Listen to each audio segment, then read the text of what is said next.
Good evening, sir. Can you hear me? Let me formally thank you for joining us for this conversation today. I myself, I have a police and defense background, and at the moment I'm working as a political advisor for the Norwegian Parliament. I am part of the board member for the Modern India Women Association in Norway, run by Readiness. Our focus is mainly to sort of build up a platform for professional Norwegian females with an Indian background, and also to sort of see what kind of gaps we can reduce between India and Norway in different sectors. Good morning to all of you, and just a quick summary background about me. I'm by profession a CPA, chartered accountant, and a master's in law, and I have specialized in law and constitutional law and criminal law. I'm a senior partner with Ernst and Young, and I wear different hats. One of the hats, which from industry perspective, is that I anchor the aerospace and defense sector. B is that I also anchor one of the divisions, which is a very unique in Ernst and Young India, which is the economic and tax policy group, which does all sort of analysis and advocacy on behalf of the industry associations on various sectors and taxes with the government. And apart from that, of course, I am the leader of one of the market segments, which we call as automobile manufacturing, infrastructure, defense, from a tax perspective. So that's a broadly background, and my hobby essentially is what I have not academically studied, which is economics. And and because of this fact that I'm engaged with the government on economic affairs and economic policy issues, so I dabble into that too much. Although I'm not formally academically qualified to call myself as an economist. So that's a quick background about me and what I like from a subject perspective. Thank you so much for doing this interview. And since you are a man of numbers, I will start with the more general questions, which is your perspective on the Indian budget, defense budget, and how do you see, the Indian government prioritizing air, sea, land, let's say the next couple of years? Yeah. So generally, just to give a broad example, that India defense budget in dollar terms is $48 billion, which translates into close to 1.8% of our GDP. And every year there is an increase of 5 to 8% of this defense budget. And second thing is, this defense budget is broken up into two parts. One is capital, and which is basically used for capital acquisition, and the other being is the revenue, which essentially includes salaries of the armed forces and pensions, and also some of the repairs and maintenance. So broadly, out of this 48 billion, around 1/3 is for capital expenditure, and 2/3 is for the revenue. From the overall defense budget is concerned. And if I see that between the three forces, which is Army, Air Force, and Navy, broadly, most of them, the budget every year keeps increasing in a very equal level among the three services, around 8 to 10%. And last year, that increase for Navy has been more because of certain programs, which was at 15% increase. Otherwise, Army and Navy are basically 8.37 to 8.5. That's the range of the increase we have. And as I just said, that of the overall defense budget of $48 billion does not include anything to do with the pensions of the armed forces. So non-pension, that's the broad maths around the defense budget. The second important factor to remember is that the 1/3 defense budget for capital acquisition, 2/3 of the 1/3 actually goes for the programs which have been signed, because those are paid on the milestone basis, starting from mobilization till the delivery of the platform. So balance, whatever 1/3 is left for the new programs for that year. And generally, trend essentially is that the policy in terms of the defense spending is concerned when it comes to capital procurement. India has embarked on a twin strategy. One part is to source it locally, which under the program of Make in India. And of course, some of the bigger platforms, it's a G2G contract which happens between Government of India and Government of the overseas government for getting the platform. And within the G2G, there is a new model which has been developed over the last 2-3 years. Is that if certain platform is ordered in certain numbers, 1/3 of that typically they will say it will be flying condition. The balance 2/3 has to be assembled, manufactured, as the case may be, locally here. So the whole objective of that exercise is that slowly India wants to gain the indigenous defense industrialization into the country rather than fully dependent on the external sources. So at the moment, the 60% of the defense equipment is imported to India, right? That's right. Yeah, and India of make in India, sell to the world. That's right. That's so right. how is the government, according to you, gonna be able to reduce this gap? Because 60% is quite a big number. Yeah. So last week only, as a part of the COVID, the government announced certain reforms. And one of the key reforms they announced was in the defense sector.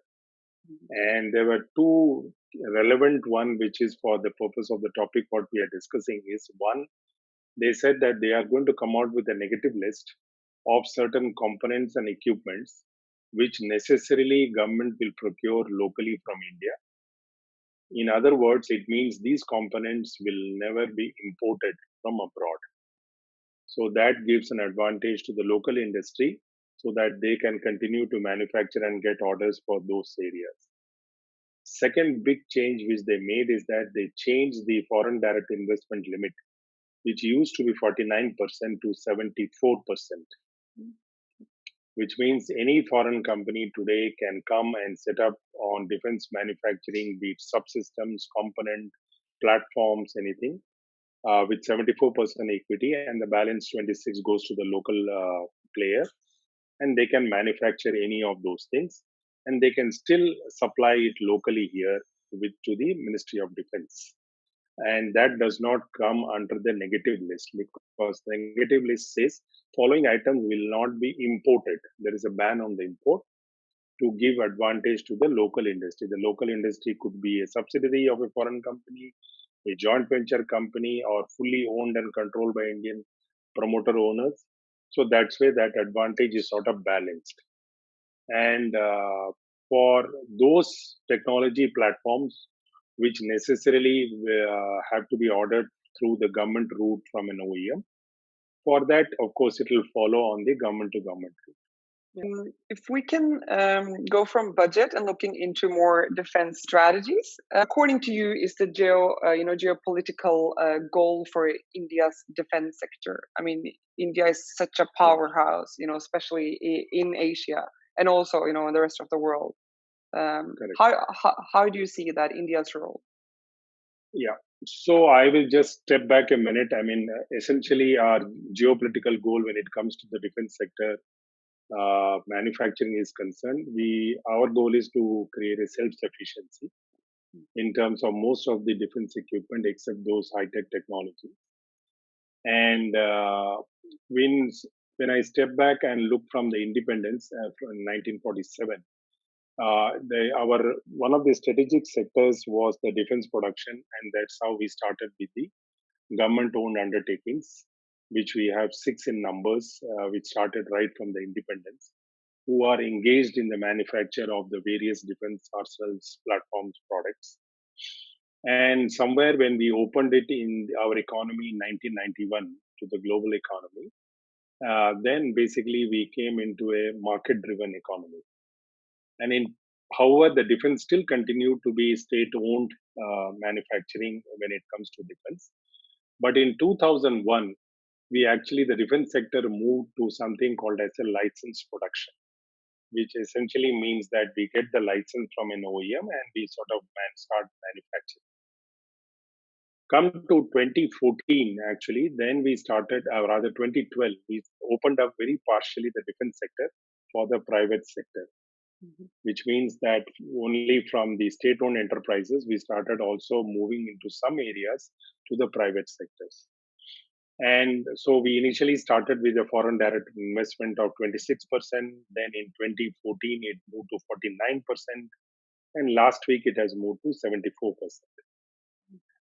The broad strategy in terms of the defense from a geopolitical is that self-sustenance in terms of manufacture, development and co-development technology with various countries on the defense OEMs.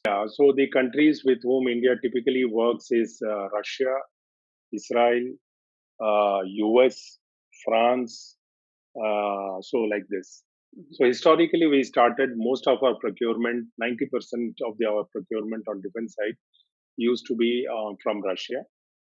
I think a decade back, we started moving in and we started procuring platforms from US, from France, and then from Israel.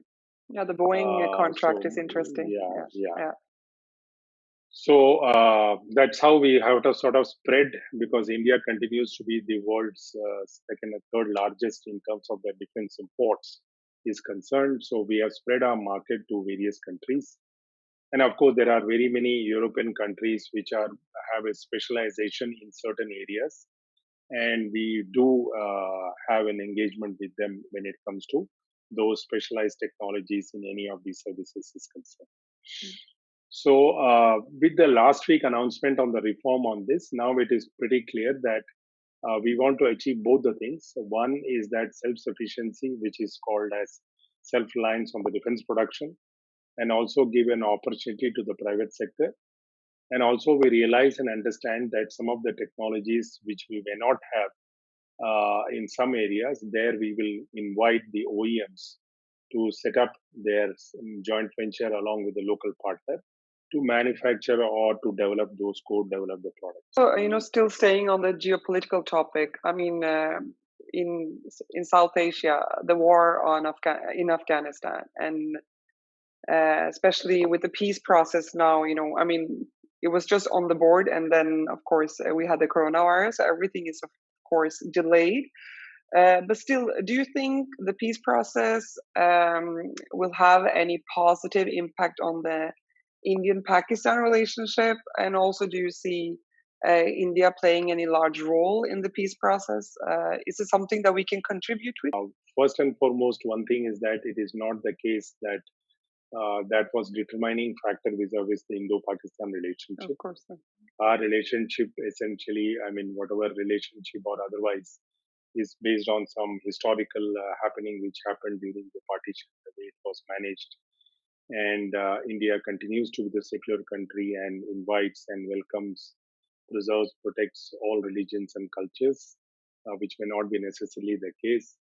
But the fact is that, yes, there are some stated policy tools of the neighboring countries from where we do get into these conflicts, and which India continues to engage and handle it from both diplomatically and otherwise.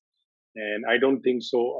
The Afghanistan peace, it is good from India perspective, but certainly it does not. It's a determining factor vis-a-vis the Indo-Pak relationship is concerned. Yes, India is geographically surrounded by Pakistan on the west and China on the northeast.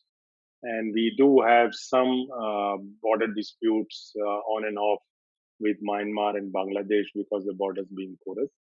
But other than that, pretty much from a geopolitical angle, India, in spite of these surroundings geographically, except the history with Pakistan, is reasonably peaceful from a social perspective, and there is no sort of aggression from a military and all. If we still look at the geopolitical issues, and you also mentioned, India's role, and also India being sort of, promoting peace in the region, but still there are conflicts. You mentioned some of them. Do India have any cooperations regarding countering terrorism with any countries? Yes. If so, which countries are there, and what kind of I mean, I don't know if it's any official agreements, but if there is, could you please highlight that, please? Yeah. So India has with number of countries something called as the cooperate and work together on the terrorism, and counter-terrorism comes as a part of that. And we have a broader engagement agreement with, let's say, countries like Australia, with US, with France, and there are very many countries with whom India has, which are friendly countries with India. And one of the agenda always is both for the containment of terrorism, sharing of the information on the terrorism and intelligence input, and also take measures for the counter terrorism measures. So India has very many of them. And in terms of the broader agreement, not specifically that only for counterterrorism. And as I said, that counterterrorism becomes a part of those engagements and agreements. Also, say something about. I mean, India has a big coastline, of course, and you also said that there are several projects now on sea. How do you see India's readiness at sea when it comes to terms of safety, but also equipment? I know we are leasing a lot of equipment as well. Can you just elaborate that a bit? So customarily, Indian Navy is always geared up to do this exercise and deployments immediately after the monsoon season. And this essentially to be prepared from an operational perspective on the firing drills, helicopter operations from the ships, then operational logistics and various other things. And every year, continuously, we are engaged with number of such exercises with various countries. And if India is also a member of the Indian Ocean Naval Symposium, which has 24 member countries, and India being one of them. The other countries, if you are interested to know of these 24, are Sri Lanka, Pakistan, UK, Maldives, and British Indian Ocean Territory, Oman, Iran, Saudi Arabia, UAE, France, Kenya, Maldives, and Malaysia, Myanmar, Singapore, and these are all there. And there are, of course, 8 observers beyond these 24, which are China, Germany, Italy, Japan, Madagascar, Netherlands, Russia, and Spain. And so this is a very, in terms of preparedness, your question that how prepared we are. We have, just if I take in the last 2 years, I can go on that there are number of such exercises which have happened. To give a few examples, trilateral exercise between India, Thailand, and Singapore, then bilateral exercise on the Navy side with Spain. Then there was an 8-week regional maritime security exercise, which included Maldives, Bangladesh, Mauritius, Myanmar, Nigeria, Sri Lanka. And there is something called as a passage exercise, which we did with Thailand. Then something we did called as Samudra Lakshman, which we did with Malaysia. So like this, there are a number of them over the last 1 or 2 years, and this sort of the list keeps on adding. And always, because as you rightly said, India has a very big coastline, and the preparedness of the sea is always there. And number 2 is that from a naval perspective, I think India is also inching in very further in terms of self-sufficiency. That is, out of the 3 services, that is the one services where India has the distinction of developing their own submarines. And initially it used to be imported and brought from Russia. Then after that it was self-contained, and they developed number of submarines, and few of the projects are still ongoing as we talk on that area. So I think from a Navy perspective, not only preparedness, but also in terms of the platforms, they are quite advanced, and it is self-reliant rather than getting dependent on any particular OEM or a country for the development of some of these submarines and ships and others. Yeah, I mean, since this is women association, of course, it's mandatory and also of a highly interest for our listeners and viewers to get your thoughts about women in the Indian Armed Forces. How, if you have any numbers, and also what the Indian Army is doing, specifically to recruit and also to keep, females within the force. Yeah. So women have always been historically preferred everywhere, including in the armed forces in India. And of course, that is contingent on the sensitivity of the roles of women in some parts of the armed forces. And there are some areas which are still difficulty, and women are not sort of put there, like submarine, isolated post, front posts, and other things. But having said that, in all the three services, there is a deployment and recruitment of women at various levels. So we have fighter pilots who are women, who are frontline helicopter pilots who are women. Then in the armed forces and also in the battlefield, there are women contingent which has been developed. And there was a historical event which happened last year that there was a petition filed to the Supreme Court in terms of the women used to be hired in some areas on a short service commission, and there was a petition filed that they should be given this opportunity. And based on that, the Supreme Court also said that on the rights of equality, they also said. And now, any case, both the three services, as I said, were having a reasonable amount of women in their forces. But now I think they are trying to develop a separate contingent for women in all these things, whether it's Navy or Army or Air Force. And some of the best pilots, stroke helicopter pilots in the Air Force are women, which really demonstrated their capabilities in the recent conflict last year.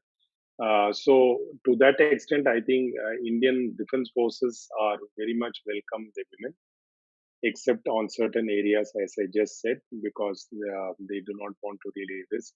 But there is no sort of, they are given the same status and equal opportunity as the men. I'm sorry, but there are still low numbers, so there are still some challenges. I mean, why do Indian women still not prefer to join the forces in the same number as men? I mean, here in Norway, it's sort of almost equal, but Norway is, of course, a very different example. But for instance, the police force is up to 40% here, which is quite, a large number. So what is it? Is it the cultural aspect, or is it something else? Initially, I guess it was a bit of cultural factor, and then, as I said, that after the Supreme Court ruling on the status of women and the role of women in the armed forces, probably all the three services have come and said that we will give an opportunity to women, and probably the numbers as of today, what you may see may be less, but in the next few years, you will see in all the three services the role of women, and the capacity of the women in all the three armed forces will be dramatically different in this area. Hoping so. Yes. Yeah. And of course, we are looking into Indian-Norwegian relationship. And so my last question for you would be, what kind of cooperation does the Indian defense military sector, if there is any, have with Norway, or what kind of, cooperations would you suggest for India and Norway in the future?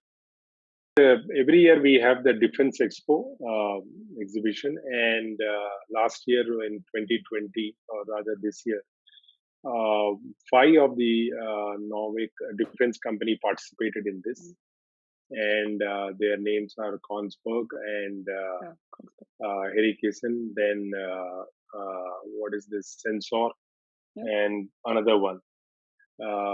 So Norway, the way I see that there is an Indian company which is called as a Human Maritime Services, which has entered into an MOU with IMS Group, which is a Norway-based company, and they are very good in naval side in terms of the radar suppression doors and hello hangar doors and various other maritime elevators from the Navy perspective.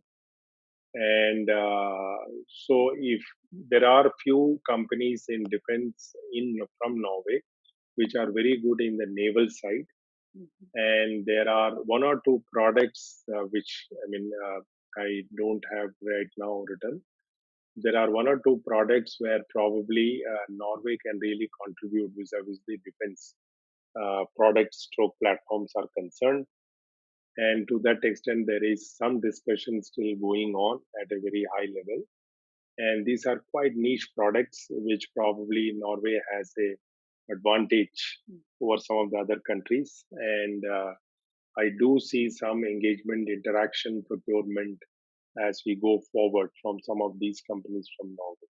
Thank you so much. I think we're running out of time, and I know you are a very busy man. So I just want to thank you for, agreeing on having this conversation. I think both me and everyone who will listen later are going to learn so much. So thank you so much from the Modern India, and wishing you a safe lockdown. Thank you. Wish you the same. Yeah. Thank you so much, sir. Thank you. Okay. Thank you. Well.